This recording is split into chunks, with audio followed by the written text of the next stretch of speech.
So if you've been watching our YouTube channel for a while, you're probably familiar with our giant gun wall, our massive collection of every single airsoft pistol and rifle under the sun. We're kind of obsessed with military culture, but this is all just make-believe here. We're not veterans, we don't have military experience, but this week we're gonna be working with some guys who've done it for real and in very high-level ways. We're shooting a commercial for the Black Rifle Coffee Company, a company that consists of a bunch of veterans like Matt, Logan, Evan, JT, people who've served in the Army and have real combat experience. So the big challenge here is a commercial for their company, something that's supposed to be in their voice and speak to their audience, which is also comprised of tons and tons of veterans. How do we find that authenticity and that voice here when we ourselves don't have the same experience as they do?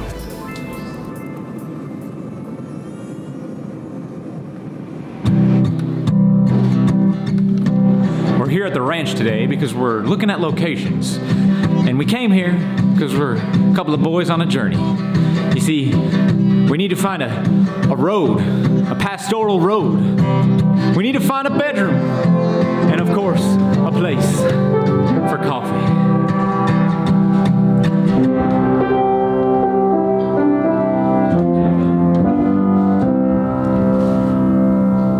That's all I got. I thought it was gonna play along.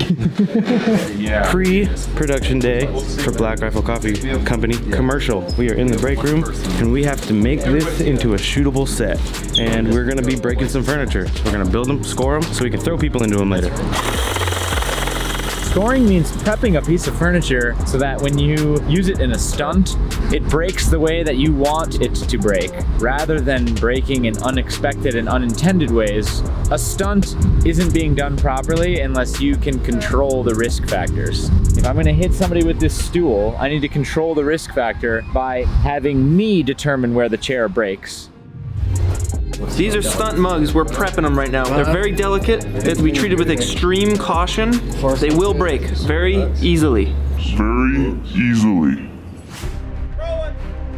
First shot of the day. I'm about to go in and I'm gonna act. Oh my God.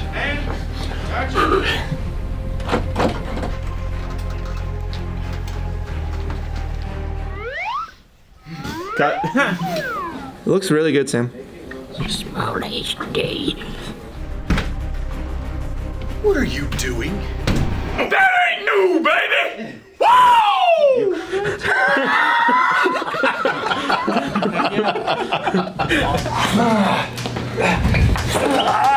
It's, bam! Got it. Jared's gonna beat me up with a cup, slam me in the face, and then throw me on the floor.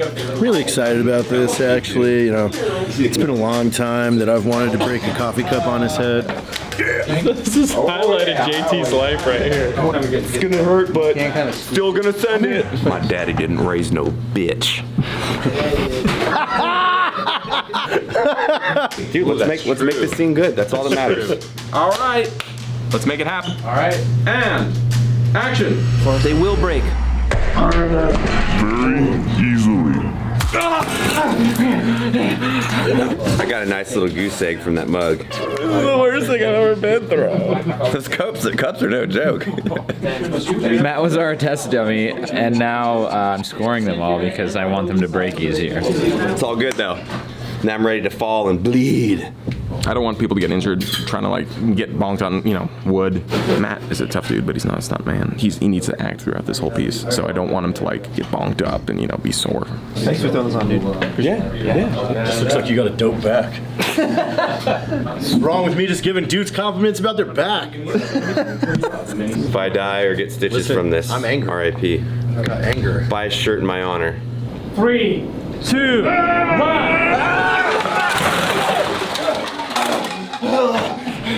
That was great. Nothing hurt. Went great.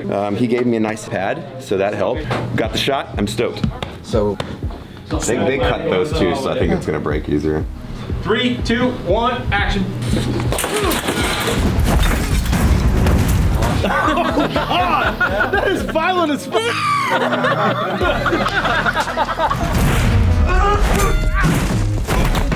3, 2, 1, kick. Action. Action.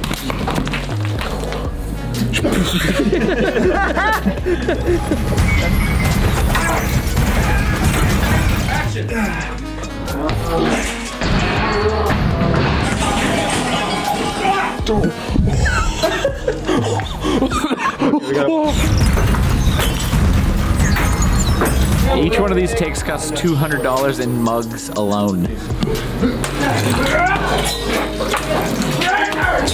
$25 a pop. All right, full suck. All right, full suck, full chuck. All right. All right. Oh boy. So this is what it feels like. Now we're shooting what is probably one of the most difficult shots of the day.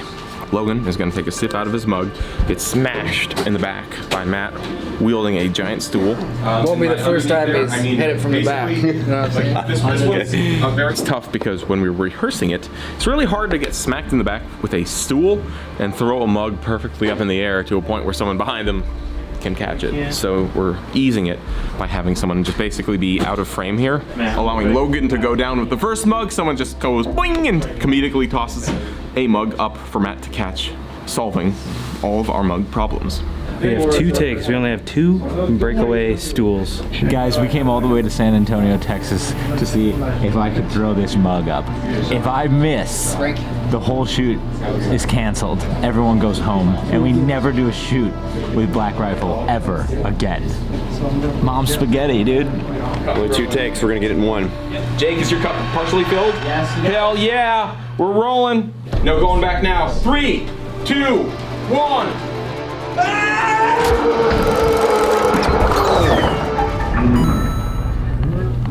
Pure chaos, beautiful.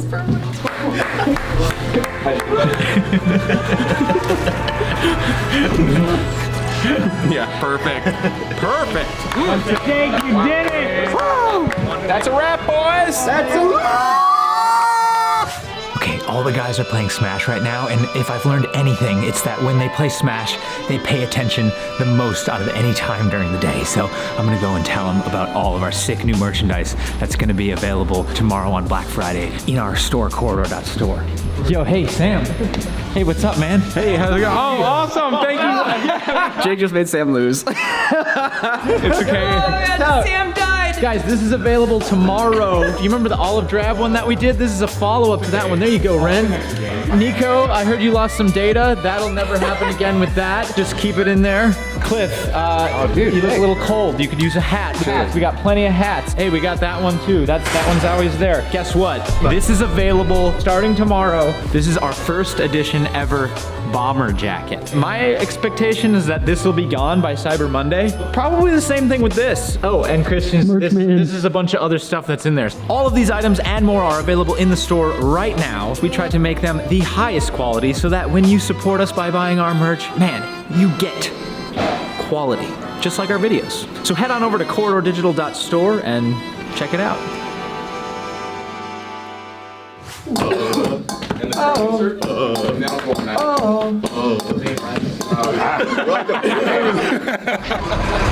Day 2 of the Black Rifle Coffee Company commercial.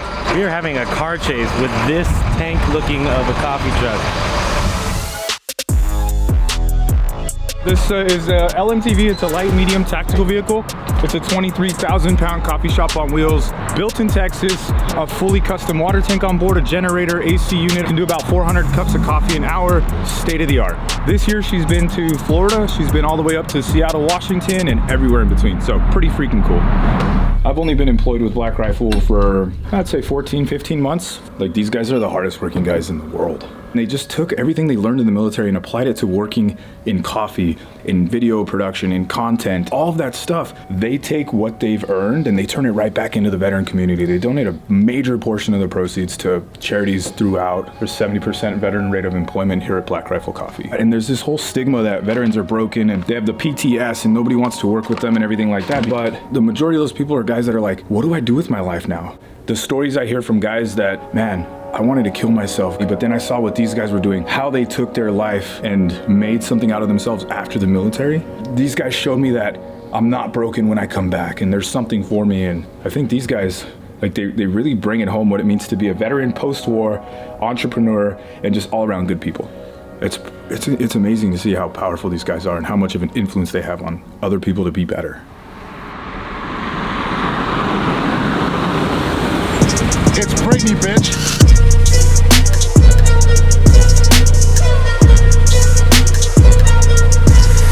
Dude, that is the biggest pile of trash I've ever driven in my life. So Sam and Clint will walk you guys through each of the setups that we're gonna need to do. The big truck. Big truck. It goes this way. Makes sense. This is the tiny car because it's tiny rock. It goes this way too. We want to drive at a safe distance. But that being said, it's like whatever is close as reasonably possible. Unless the cars are like 10 feet apart, basically, we're not gonna see both in the same shot. I don't know, I think this would be sweet. I'm gonna extend it so I can like really swing it around while I'm out there. This is not ideal. Did I hear it all good everywhere? Yeah, all good. West side. All right, we're gonna go. Everybody. Okay.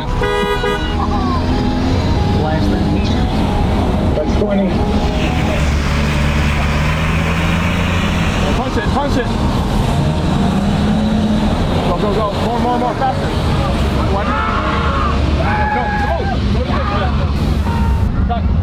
I didn't get anything there. All right, let's reset on the cul-de-sac for one more run. All right, we're taking off. We're rolling.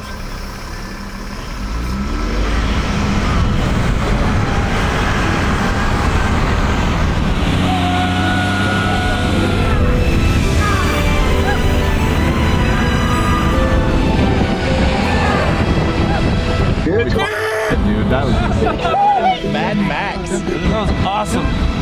Dude, that was awesome. Oh, it was 22 over 120. Oh, dude. Just kidding, boys!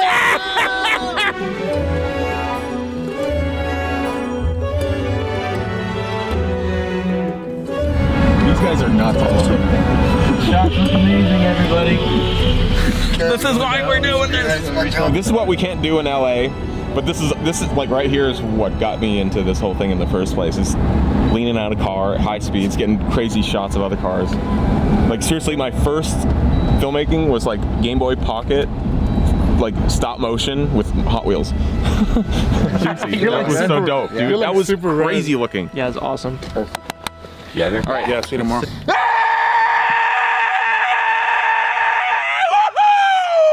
Cut. Acting. Yeah, baby! So we've gotten to day 3 here at the Black Rifle Coffee Ranch, and everything went really smoothly outside of a little trouble from some donkeys. But I think that's because after spending days together on set with Tiny Guns 2, and now with this production here, we've really found we work well together. This is for the gag, okay? It's not. With the vodka? No, that's just for Daddy. It's Saturday. I like how I'm gonna have to do a helicopter stunt in a robe. That's gonna be an interesting one to figure out, but I'm ready for it.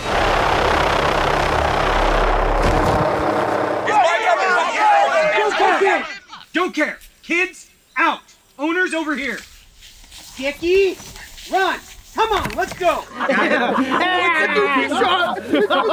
Beautiful, beautiful. Great work, guys. Yeah, dude, you're fucking awesome, man. I've watched Quarter since your guys' first video. I mean, you had an executive protection job, and I watched a bunch of YouTube videos. Dude, 5 years ago, I was carrying a gun for a living. Like, that's the honest truth of it. And now I'm like infatuated with your rig of how to shoot black magic and stupid skits to hopefully make a couple people laugh. I've been thinking about this a lot this week. There's this like little weird thing in the back of my mind because a lot of the stuff that we've done over the last 10 years here, like all these action scenes, even the movies that like we watch for inspiration are kind of like stories about what like you guys did in real life. You try and bring as much authenticity to like anything you're doing, even if it's fake or like acting or it's like a fictional setting. There's a little fear in the back of my mind that like, oh, are we posers? Like these guys are like for real. Oh, dude, if anything, my takeaway in all of that is you guys are taking a satirical approach to military content.